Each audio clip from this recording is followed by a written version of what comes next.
Everyone, this is Vaishnavi. Welcome to my channel. तो आज हम पढ़ेंगे chapter 1 crop production and management. So start करते हैं। Paheli and Boojho went to their uncle's house during the summer vacation. Their uncle is a farmer. One day they saw some tools like khurpi, sickle, shovel, plough etcetera in the field. तो ये है हमारा भूजो and this is पहेली। तो ये लोग अपने uncle के घर जाते हैं और उनके अंकल एक फार्मर है। तो वहाँ पे बहुत सारे टूल्स हैं like khurpi, sickle, shovel, plug. तो ये सारे टूल्स वो देखते हैं। चलिए मैं आपको भी एक बार ये सारे टूल्स दिखा देती हूँ। तो this is our shovel, this is khurpi, this is sickle and this is plug.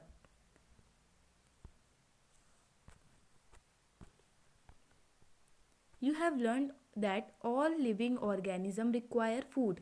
तो जितने भी लिविंग ऑर्गेनिजम्स होते हैं उन सबको फूड की ज़रूरत पड़ती है। Plants can make their own food themselves. Can you recall how green plant synthesize their own food. Photosynthesis की हेल्प से, आप सबको पता ही होगा, फोटोसिंथेसिस की हेल्प से प्लांट्स अपना फूड बनाते हैं। And animals including humans can not make their food cannot make their own food. So where do animals get their food from? But first of all, why do we have to eat food? You already know that energy from the food is utilized by organism for carrying out various body functions such as digestion, respiration, excretion. We get our food from plant or animals or both. तो हमें food किस किस लिए चाहिए होता है, हमें क्यों रिक्वायरमेंट होती है फूड की? ताकि हमारी बॉडी ना जो भी फंक्शंस करती है वो प्रॉपरली परफॉर्म कर पाए। अगर हमारे अंदर एनर्जी ही नहीं होगी, फूड से हमें एनर्जी मिलती है, और अगर हमारे अंदर एनर्जी ही नहीं होगी तो फिर हमारे अंदर जो भी फंक्शंस होते हैं लाइक एक्सक्रेशन, डाइजेशन, रेस्पिरेशन, ये सारे फंक्शंस ही नहीं हो पाएंगे। तो हमारी बॉडी ही वर्क नहीं कर पाएगी। इसलिए हमें फूड की रिक्वायरमेंट है। अब पढ़ते हैं आगे। In order to provide food for a large population, regular production, proper management and distribution is necessary.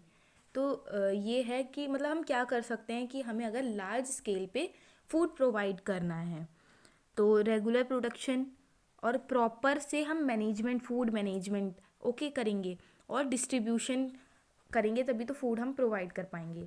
तो ये सारी चीज़ें हम कर सकते हैं फूड बांटने के लिए। तो अब हम पढ़ते हैं agricultural practices. Till 10,000 BCE people were nomadic. Nomadic का मीनिंग क्या होता है? आप सबने हिस्ट्री में ज़रूर ही पढ़ा होगा। नोमैडिक वो ग्रुप्स होते हैं लाइक जो ट्राइबल ग्रुप्स नहीं होते, जो इधर से उधर इन सर्च ऑफ फूड घूमते हैं अपने लाइवलीहुड के लिए। आप कह सकते हैं कि वो अपने एनिमल्स को भी साथ लेके घूमते हैं। तो ये पास्ट के भी कुछ ग्रुप्स थे, अभी भी हमारे कंट्री में है नोमैडिक ग्रुप्स। तो अब हम पढ़ते हैं आगे। They were wandering in groups from place to place in search of food and shelter. तो अभी मैंने बताया ना आपको कि नोमैडिक वंडरर्स होते हैं, घूमते हैं इधर से उधर, है ना।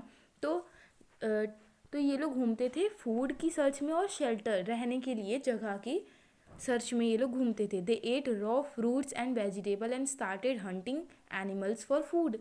ये रॉ फ्रूट्स खाते थे और सब्जियां खाते थे और ये हंट करते थे एनिमल्स को फूड के लिए।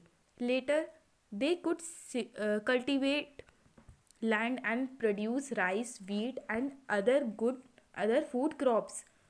Thus was born agriculture. तो कह सकते हैं कि ये जो नोमैडिक्स थे यही हमारी लाइफ में एग्रीकल्चर लेके आए। पहले तो ये ऐसे ही वंडर करते थे और फूड ढूंढते थे, ओके। फिर क्या हुआ कि ये एनिमल्स को हंट करने लगे, उसके बाद ये बहुत सारे क्रॉप्स उगाने लगे, है ना, राइस वगैरह, वीट वगैरह उगाने लगे। तो ऐसे ही एग्रीकल्चरल प्रैक्टिसेस होने लगी। अब आगे पढ़ते हैं। When plants of the same kind are cultivated at one place on a large scale, it is called a crop. Now crop की ये definition है, okay? वेन से लेके क्रॉप तक, अगर आपके एग्ज़ाम में आए कि डेफिनेशन लिखिए क्रॉप की, then you can write this definition, okay? And example भी आप लिख सकते हैं, इसके आगे एग्जाम्पल भी दिया हुआ है। तो अब हम पढ़ते हैं क्रॉप क्या होता है। When plants of the same kind, मतलब एक ही काइंड के प्लांट कल्टीवेट किए जाते हैं एक एरिया में, that is known as crop. For example, crop of wheat means that all the plants grown in a field are that of wheat। मतलब क्रॉप जो होता है वीट का, वो मतलब क्रॉप वीट का है, मतलब कि एक ही जगह पे सारे जो प्लांट्स हैं वो वीट के हैं। अब मैं बोलूँगी अगर क्रॉप राइस का, ठीक है, पैडी, तो वो जो है मतलब उस सारी जगह में पैडी के ही, राइस के ही क्या है, प्लांट्स हैं, तो इसे हम कहते हैं crop. You already know that crops are of different types like cereals, vegetables, and fruits. These can be classified on the basis of the season in which they grow. India is a vast country. The climatic conditions like temperature, humidity, and rainfall vary from one region to another. तो हमें पता ही है कि क्या होता है कि humidity, rainfall और टेम्परेचर जो है एक पार्ट से दूसरे पार्ट में वरी करता है। लाइक आप शिमला का टेम्परेचर ले लीजिए, ओके, मनाली का टेम्परेचर ले लीजिए, उसको रिलेट करिए राजस्थान के, तो बहुत डिफरेंस है उसमें, है ना? तो इसी डिफरेंस की वजह से जो उनकी क्रॉप होती है उनमें भी डिफरेंस आ सकता है कि कौन सा क्रॉप कहाँ पे उगेगा। Accordingly there is a rich variety of crops grown in different parts of the country. Despite this diversity, two broad cropping patterns can be identified. These are kharif crops and rabi crops. These are two types of crops. मैं आपको अभी ऊपर ऊपर से बताती हूँ, उसके बाद हम रीड करेंगे इन्हें कि ये खारीफ क्रॉप्स और राबी क्रॉप्स क्या होते हैं। खारीफ क्रॉप्स मीन्स आप बोल सकते हैं these are rainy crops. Rainy seasons में जो क्रॉप्स उगाए जाते हैं उन्हें हम खारीफ क्रॉप्स कहते हैं। एंड राबी क्रॉप्स वो क्रॉप्स होते हैं जो कि हम विंटर सीजन्स में उगाते हैं। तो अब हम एक एक करके इन दोनों को डिटेल में पढ़ लेते हैं। Kharif crops, the crops which are sown in the rainy season are called kharif crops. अभी मैंने आपको बताया ना, जो क्रॉप्स रेनी सीजन्स में उगाए जाते हैं वो खारीफ क्रॉप्स होते हैं। The rainy season in India is generally from June to September होता है रेनी सीजन इंडिया में, ओके?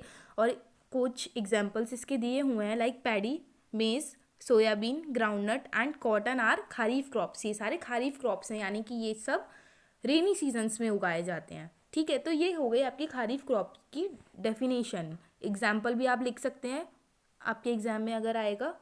तो अब पढ़ते हैं rabi crops. The crops grown in the winter season October to March are called rabi crops. मैंने आपको पहले ही बताया, जो क्रॉप्स विंटर सीजन में उगाए जाते हैं they are known as rabi